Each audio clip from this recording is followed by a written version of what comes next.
Good morning प्यारे बच्चों। तो शिक्षा निदेशालय की 24 जुलाई की वर्कशीट के साथ आपका स्वागत है। आज के वीडियो में शुरू करते हैं आज का वीडियो। तो आज जो वर्कशीट आपके पास है उसका पहला सब्जेक्ट है हिंदी। तो हिंदी की वर्कशीट के साथ शुरू करते हैं। सबसे ऊपर आप लिखेंगे अपना नाम और अपने अध्यापक का नाम। सीधा प्रश्न शुरू करते हैं। तो प्रश्न है,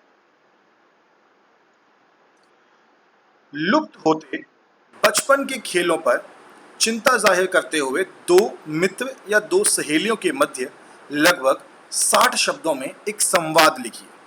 तो संवाद क्या होता है? जब दो लोग आपस में बात करते हैं तो उसको हम कहते हैं कि वो एक संवाद है। तो आज जो है, आज रचनात्मक लेख में हम एक संवाद लिखेंगे दो मित्रों के बीच में कि वो जो गांव में पुराने खेल थे वो धीरे धीरे खत्म हो रहे हैं। अब नए खेल जैसे badminton, hockey, table tennis, cricket इन्होंने ले लिया। तो आज एक संवाद लिखेंगे दो मित्रों के बीच में जो इस चीज के ऊपर चिंता जाहिर करते हैं। तो देखते हैं संवाद। तो दो मित्र हैं, बिस्वा और शमा। इन दोनों के बीच का संवाद देखते हैं। तो बिस्वा कहता है कि आधुनिक खेलों की चकाचौंध के आगे परंपरागत ग्रामीण खेल तेजी से लुप्त होते जा रहे हैं। क्रिकेट, बैडमिंटन जैसे खेल तेजी से लोकप्रिय होते जा रहे हैं। इनमें भी क्रिकेट का बुखार तो छोटे छोटे गांव तक फैल गया है।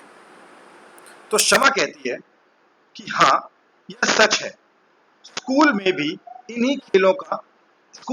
इन खेलों को कोई महत्व नहीं दिया जाता। इन खेलों को, ग्रामीण खेलों को।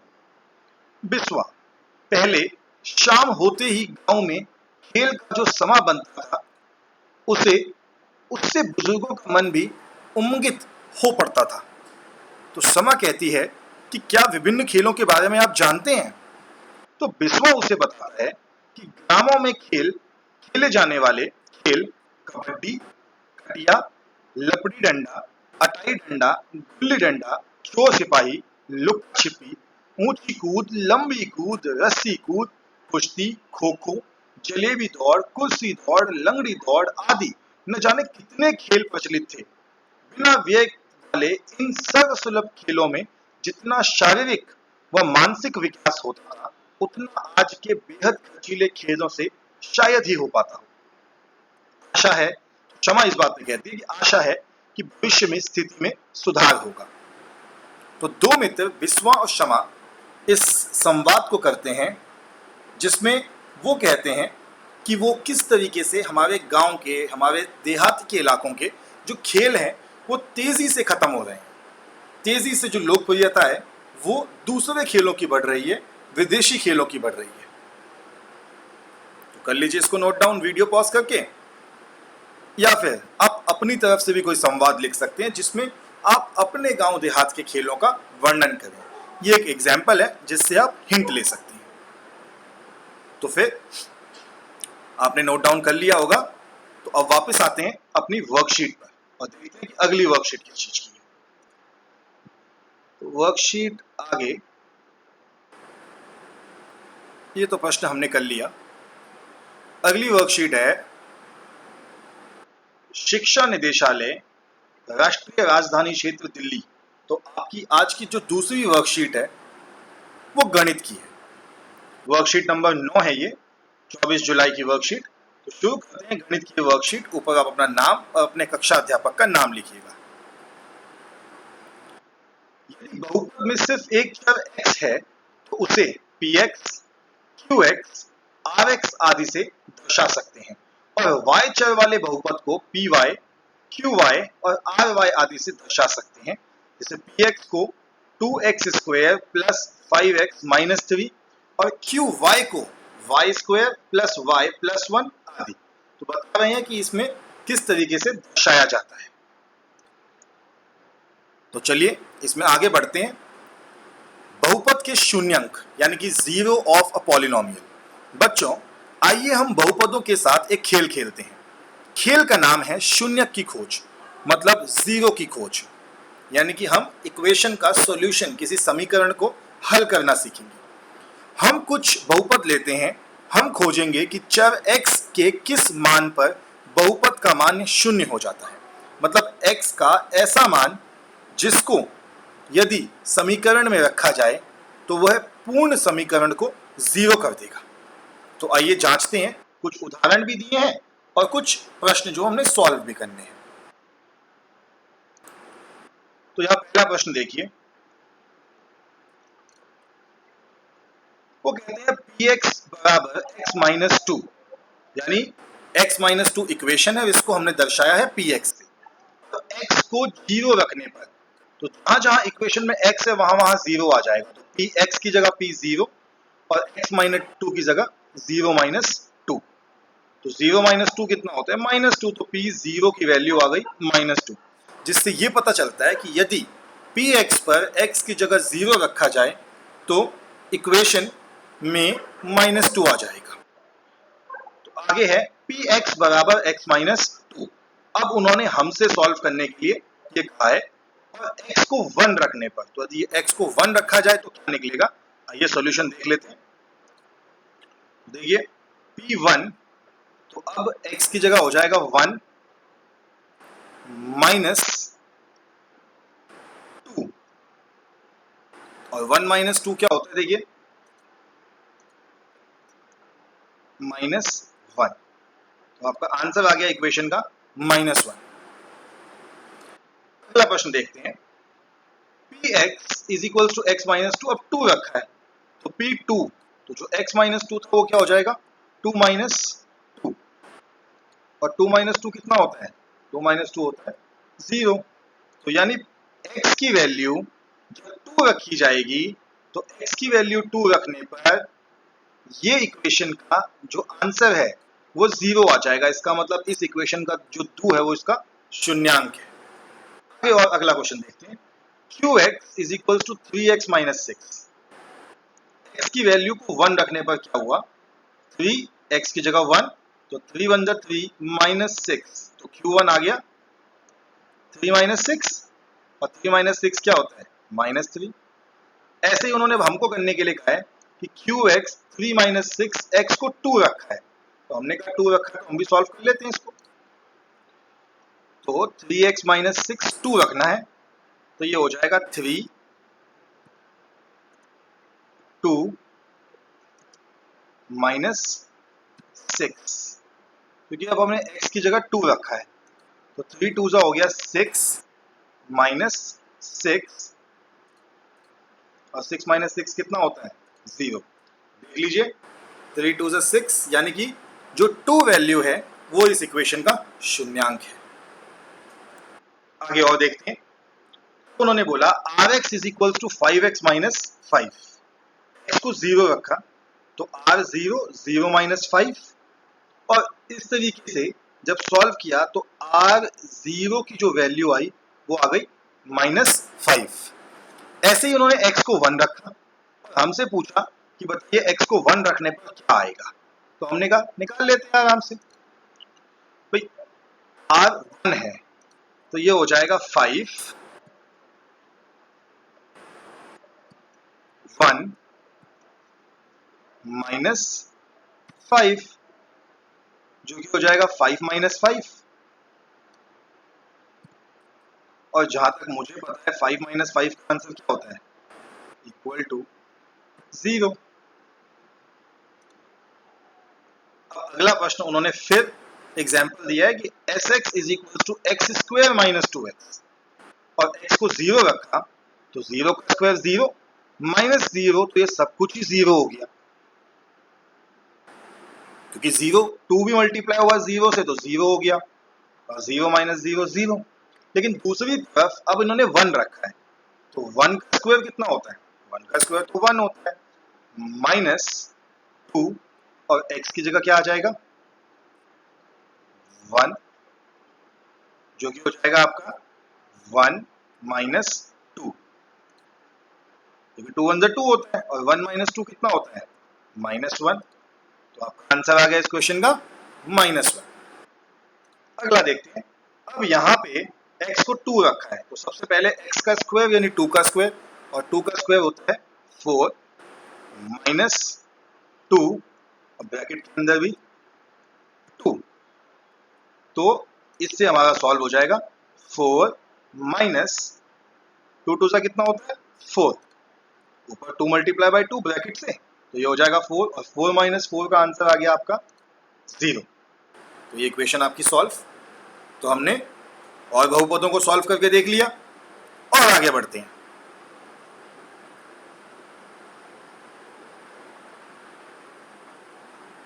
आपका आगे है, आइए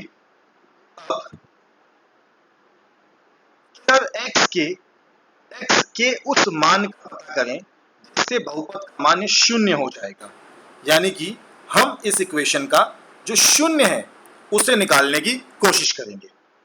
p x बराबर 0 जब x माइनस 2 है, q x is equal to 0 जब x is equal to dash है, r x is equal to 0 जब x डैश है, और s x is equal to 0 जब x डैश और डैश है। तो इस तरीके से हम आंसर निकालेंगे। चर x का वह मान जिसे रखने पर बहुपद का मान शून्य हो जाता है, वह चर x का मान बहुपद का शून्यक कहलाता है।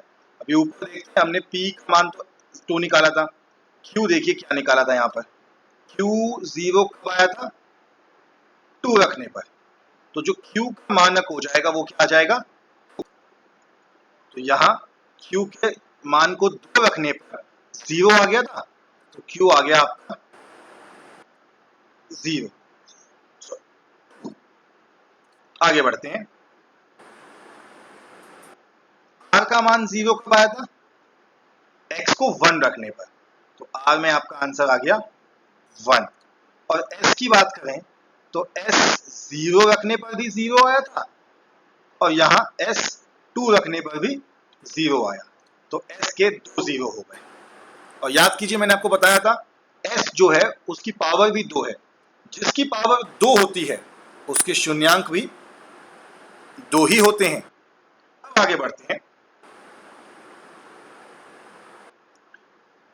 आइए अब हम रैखिक बहुपद का शून्यांक निकालना सीखते हैं। तो रैखिक बहुपद का शून्यांक निकालते हैं, कैसे निकालेंगे। px is equal to x minus 1, x को 0 रखा तो x माइनस 1 बराबर 0, इसको 0 के इक्वल कर देते हैं और x का मान निकाल लेते हैं। जैसे q 3x माइनस 1 है, 3x माइनस 1 को 0 के बराबर रखा और x का मान निकाल लिया। पहले ये माइनस 1 उस तरफ गया 1 हुआ और फिर x का मान 1/3। ऐसे ही r का मान निकालेंगे तो हम r x को मानेंगे 0, तो हमारा x माइनस 5 इक्वल टू 0 आ जाएगा, और यहां से x का मान आ जाएगा बराबर 5। ये माइनस 5 जब इक्वल से दूसरी तरफ जाएगा तो वो प्लस का 5 हो जाएगा।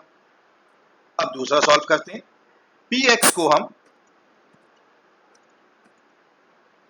इक्वल टू करेंगे 0 के, तो हमारा 5x माइनस 1 इक्वल टू हो जाएगा 0, और 5x इक्वल टू 1 और x इक्वल टू 1/5। तो यहां से x का मान आ गया आपका 1/5। ऐसे ही यहां पे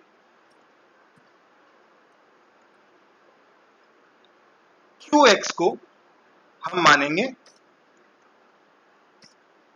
0, qx 3x था तो 3x बराबर 0, तो x आ जाएगा x बराबर 0/3, और 0/3 क्या होता है 0, तो x बराबर 0 आपकी इक्वेशन का सॉल्यूशन। तो इसके साथ आपकी मैथ्स की जो एक वर्कशीट है, उसका भी सॉल्यूशन पूरा हुआ। देखते हैं आगे कि अगली वर्कशीट आपको कौन सी मिली है? तो जो तीसरी वर्कशीट है आपकी आज की, वो है साइंस की, विज्ञान की वर्कशीट, जो कि है यौगिक व मिश्रण।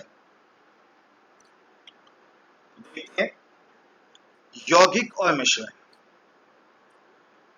जिज्ञासा दीदी, तत्वों के बारे में तो हमने जान लिया, लेकिन ये यौगिक क्या होते हैं?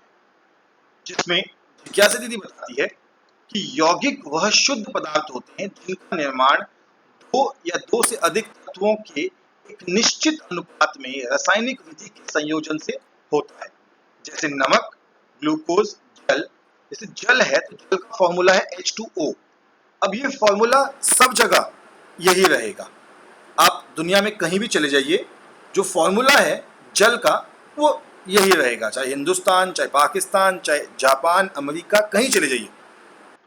जल का निर्माण हाइड्रोजन और ऑक्सीजन के तत्वों के संयोजन से होता है। हमारे चारों ओर पदार्थ तत्वों से मिलकर बने हैं, लेकिन प्रकृति में ये ज्यादातर यौगिक और मिश्रण के रूप में मिलते हैं।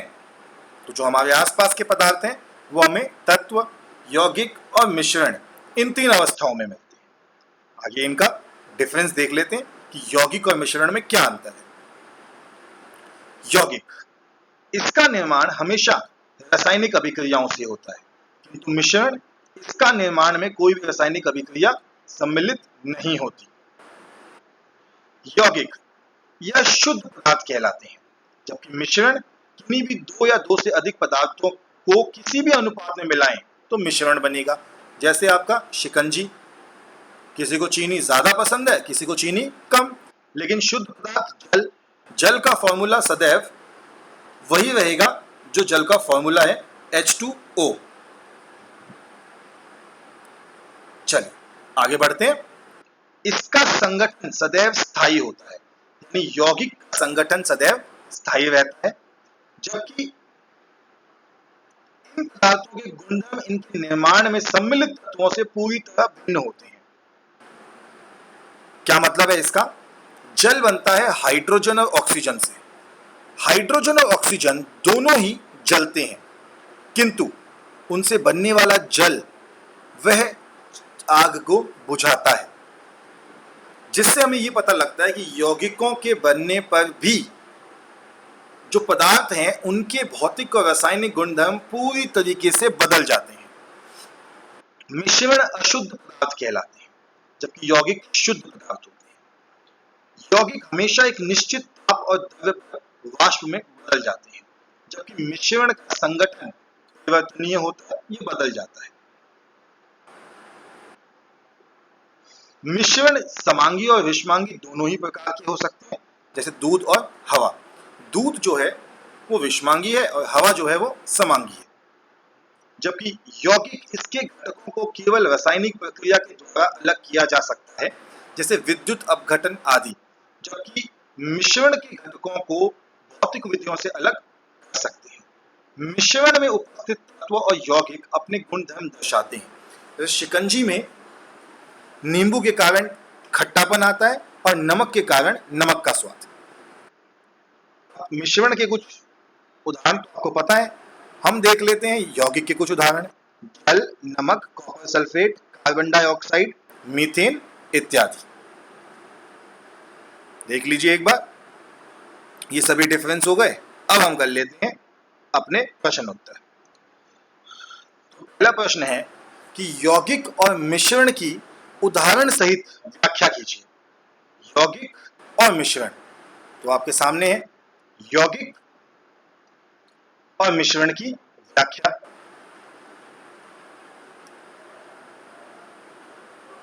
यहां से लिखेंगे कि यौगिक वह शुद्ध पदार्थ होते हैं जिनका निर्माण दो या दो से अधिक तत्वों के एक निश्चित अनुपात में रासायनिक विधि के संयोजन से होता है, जैसे नमक, ग्लूकोज, जल इत्यादि।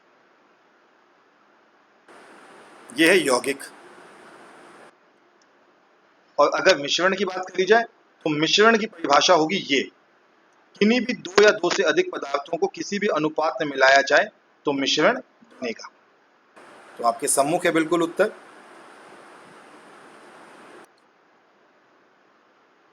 देख लीजिए स्क्रीन पे, ये ऊपर है आपका यौगिक का उत्तर और ये नीचे है आपका मिश्रण का उत्तर। देख लीजिए स्क्रीन पे, आपको यौगिक और मिश्रण की परिभाषाएं बिल्कुल साफ है। मिश्रण में आप कोई भी उदाहरण लिख लीजिए, शिकंजी, नमक का पानी, चीनी का पानी, कुछ भी लिख सकते हैं। चलिए अगला प्रश्न देखते हैं। आंसर लिखना है तो स्क्रीन पॉज करके आंसर लिख लीजिए। अगला प्रश्न है कि यौगिक और मिश्रण में अंतर स्पष्ट कीजिए। अब अंतर करना है तो अंतर देख लेते हैं। तो ये लिखा यौगिक और मिश्रण का अंतर। पहला बिंदु लिखिए यौगिक का, इनका निर्माण हमेशा रासायनिक अभिक्रियाओं के द्वारा होता है और मिश्रण में इनके निर्माण में कोई भी रासायनिक अभिक्रिया नहीं होती है। यह शुद्ध पदार्थ कहलाते हैं, यह शुद्ध पदार्थ कहलाते हैं। इनका संगठन सदैव स्थायी होता है, मिश्रण का संगठन परिवर्तनीय होता है।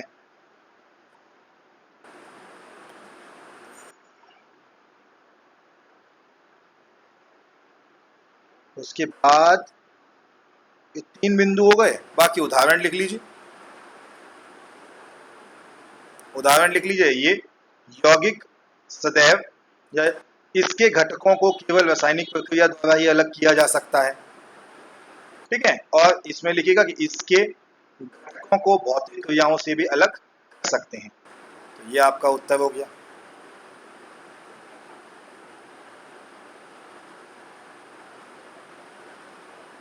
स्क्रीन पॉज करके आप अपना आंसर लिख सकते हैं। हम आगे बढ़ते हैं। उदाहरण जरूर लिखिएगा। तो अगला प्रश्न देखते हैं। निम्नलिखित पदार्थों को यौगिक एवं मिश्रण में वर्गीकृत कीजिए। इनमें से शुद्ध पदार्थ छांटकर अलग से भी लिखें। तो ऐसा करते हैं, जो यौगिक हैं उनको पीला कर देते हैं और जो मिश्रण हैं उनको बिल्कुल गाढ़ा पीला कर देते हैं और जो शुद्ध पदार्थ हैं उनको सफेद ही छोड़ देते हैं। तो देख लीजिए, जल यौगिक है, चीनी यौगिक है, नमक यौगिक है, कार्बन डाइऑक्साइड भी यौगिक है और हाइड्रोक्लोरिक अम्ल भी यौगिक है। जो यौगिक हैं वो हल्के पीले रंग के हैं और जो मिश्रण है वो एकदम गाढ़े पीले रंग के हैं। मिट्टी मिश्रण, चीनी का घोल मिश्रण, वायु मिश्रण, दूध मिश्रण और ईंट मिश्रण। अब जो हल्के पीले हैं वो यौगिक हैं और जो यौगिक होते हैं वो शुद्ध पदार्थ होते हैं। तो इसके साथ ही आपका आज का वीडियो भी एंड हो गया। अपने आंसर नोट डाउन कर लीजिए और साथ ही साथ इन प्रश्नों को याद भी करते रहिए ताकि पेपर आने पर आप में से किसी को भी याद करवाने की दिक्कत ना हो। ऑल द बेस्ट बच्चों, स्टे हेल्दी, स्टे सेफ।